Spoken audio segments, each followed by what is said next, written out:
The reality talk में आप सभी का स्वागत है। हर रोज़ की तरह आज फिर से नए वीडियो के साथ हमारे साथ में हैं श्री अनुराग श्रीवास्तव, अधिवक्ता जो कि हाई कोर्ट में हैं, और हम लोग आज फिर से इजराइल और ईरान के युद्ध के बारे में बात करने वाले हैं। जैसा कि आप सभी जानते हैं कि इस समय अमेरिका, इजराइल और ईरान के बीच में युद्ध चल रहा है। इजराइल और अमेरिका एक तरफ हैं और ईरान एक तरफ अकेला इन दोनों से लड़ रहा है। आज हम जिस संदर्भ में बात करने वाले हैं उसका मतलब ये है कि युद्ध से क्या क्या नुकसान हो रहा है। तो सबसे पहले बात करेंगे कि जो नुकसान की बात है, वर्ल्ड वाइड जो है एक बहुत बड़े पैमाने पे वकील साहब नुकसान हो रहा है।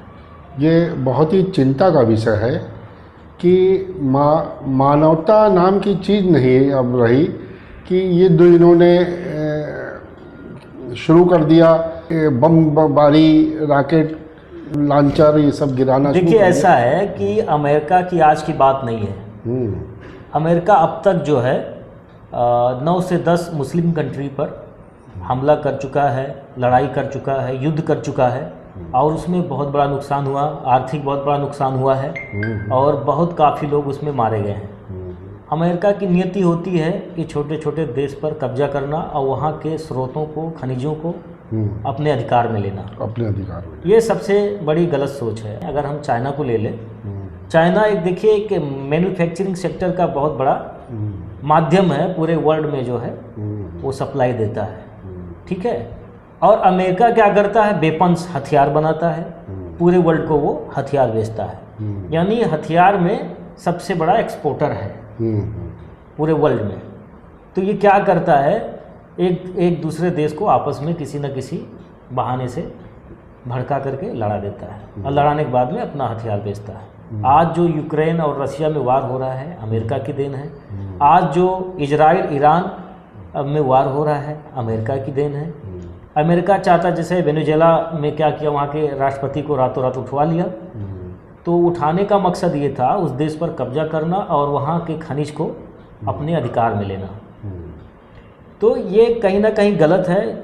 हर एक कंट्री अपना अलग है, उसके अलग मालिक हैं, वहाँ का एक कल्चर है। आप उसको हस्तक्षेप नहीं कर सकते, लेकिन आप अपने आप को सुपर पावर कहते हुए, सुपर पावर कराने के लिए, सुपर पावर साबित करने के लिए या सुपर पावर बनने के लिए, वर्ल्ड वाइड जो है अपने आप को स्थापित करने के लिए ये आप काम कर रहे हैं, जो कि पूरी तरह से गलत है। कौन देश परमाणु बनाएगा, कौन देश नहीं बनाएगा, ये आप कौन होते तय करने वाले? वकील साहब, आपसे मैं पूछना चाहता हूँ। नहीं, सही बात है। अब ये मतलब ये उन्होंने अपनी प्रभुता जमाने के लिए जी दूसरे को नुकसान करना, ये कहाँ की मानवता है, कहाँ का इंसानियत है? मतलब कितने लोग मारे गए जो कि क्या नाम है, निर्दोष हैं। कितने लोग, कितना आर्थिक नुकसान हुआ, कितना जो संसाधन थे वो नष्ट हो रहे हैं। वो देखिए, एक बात मैं इस बीच में एक बात और सुनता आ रहा हूँ जब से मैं इजराइल और अमेरिका के बारे में जानने लगा हूँ कि ये लोग बहुत समझदार मुल्क हैं, बहुत टेक्नोलॉजी में एडवांस हैं और आर्थिक रूप से बहुत मजबूत है। ठीक है, अगर इजराइल इतना ही मजबूत है तो क्यों ये लोग हमला करते हैं एक दूसरे पे? जब आप मजबूत हो तो अपने आप में मजबूत बनो।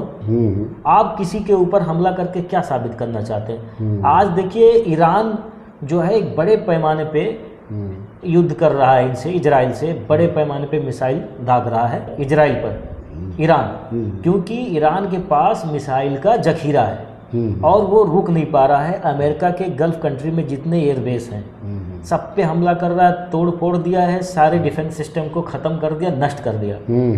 हालांकि ईरान का भी नुकसान हो रहा है, वहाँ की भी आवाम मारी जा रही, वहाँ पे बिल्कुल भाई, युद्ध में दोनों पक्षों का नुकसान वहाँ पे भी बम गिर रहे हैं, घर टूट रहे हैं, बिल्डिंगें टूट रही हैं, लोग मारे जा रहे हैं, ऐसा नहीं है। लेकिन जो ईरान कार्रवाई कर रहा है उससे ये है कि इजराइल को बहुत बड़ी क्षति पहुँच रही है, इजराइल को बहुत बड़ा नुकसान हो रहा है। हाइफा, तेल अवीव और जेरूसलम जैसे सिटी में बहुत नुकसान हुआ है। अभी लास्ट बीते रात जो हमला किया है एक सिटी पर, तो बहुत लोग मारे भी गए हैं, मलबे में भी दबे हैं, सब निकाल रहे हैं। तो आज 25वां दिन है वार का, युद्ध का, और क्या परिणाम है। क्या आज स्ट्रेट ऑफ हार्मोस ईरान के कब्जे में है, उसने जो है वहाँ से जितने भी शिप निकलते थे तेल के या गैस के, है ना, तो वो सारे सब रुके पड़े हुए हैं और पूरे वर्ल्ड में महंगाई को झेलना पड़ रहा है, चाहे वो गैस हो चाहे वो पेट्रोल डीजल हो, तो ये सारे नुकसान हैं। जबकि युद्ध क्यों हो रहा है यही अब तक नहीं पता चला है। और अमेरिका ने परमाणु बम को लेकर ये वो ईरान पर हमला जैसे तैसे कर दिया, वहाँ के आयतुल्लाह खामनेई को मार दिया, सुप्रीम लीडर को। तो ये गलत है ना, आप बिना वार किए बातचीत आप उस बीच में कर रहे थे, आपने वार कर दिया, ये सबसे बड़ी गलत बात है। आप लोग तो धोखे से काम करते हो, ये धोखेबाजी है ना। आपको अगर युद्ध करना तो बता के लड़िए, फिर मारिए जहाँ मारना है, वो अपना इंटरसेप्ट करेगा आदमी, है ना, देश करेगा, सेना करेगी, जो भी है। तो ये पूरी तरह से गलत है।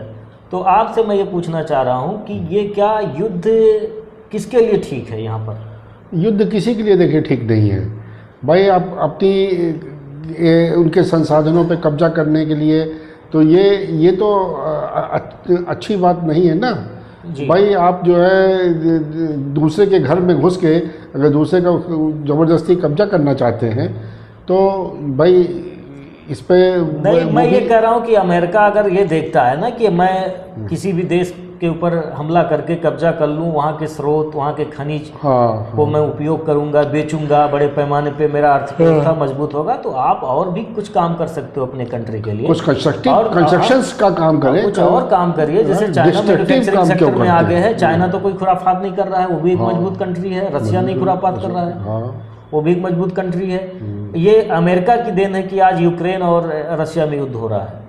तो युद्ध कोई भी नहीं चाहता है। आयतुल्लाह खामनेई जिनको मार वो भी नहीं चाह रहे थे, और ना ही उनके पास परमाणु कोई वेपन्स है, कोई हथियार नहीं है। लेकिन ये है कि मारना है तो मारना है, तो आप मारो। अब फंस गए हो। अब ईरान के पास मिसाइल का जखीरा है, दाग रहा है धड़ाधड़ धड़ाधड़, रुक ही नहीं रहा है, एकदम पगलाया हुआ है अमेरिका। ट्रम्प पगलाए हुए हैं। अब वो भी ये सोच रहा है अब तो हम मर ही रहे हैं, उसके कई नेता मारे गए, मार के ही मरेंगे। हाँ, कई नेता मारे गए हैं, कई नेता मारे गए। लेकिन वो मार इसलिए रहा है कि मिसाइल का बहुत बड़ा मैन्युफैक्चरिंग पूरे वर्ल्ड में फर्स्ट नंबर पे इस समय है ईरान मिसाइल के मामले में। तो उसके पास हथियार इसलिए लड़ पा रहा है, ना कि कोई हिम्मत करने से या भावना बनाने से नहीं काम होगा ना। उसके पास हथियार है इसलिए लड़ रहा है। और अमेरिका को पानी पिला दिया है, इजराइल को पानी पिला दिया है। इजराइल के पास भी बहुत 3-4 लेयर के जो है एयर डिफेंस सिस्टम थे, लेकिन सबको पानी पिला दिया। अब वो एयर डिफेंस सिस्टम जो है काम ही नहीं कर रहे हैं। वो मिसाइल जो ईरान दागता है जाके टारगेट पे पूरा लगती है। तो यही सब है। आज के लिए बस इतना ही। इस वीडियो का संदेश ये है कि वार कहीं तक भी ठीक नहीं है। पूरे वर्ल्ड में महंगाई बढ़ेगी, जो कच्चा तेल की सप्लाई है वो रुक रही है, गैस की सप्लाई जो है वो रुक रही है। तो ऐसे में देश का, हर देश का, सभी देश का बहुत बड़ा नुकसान है।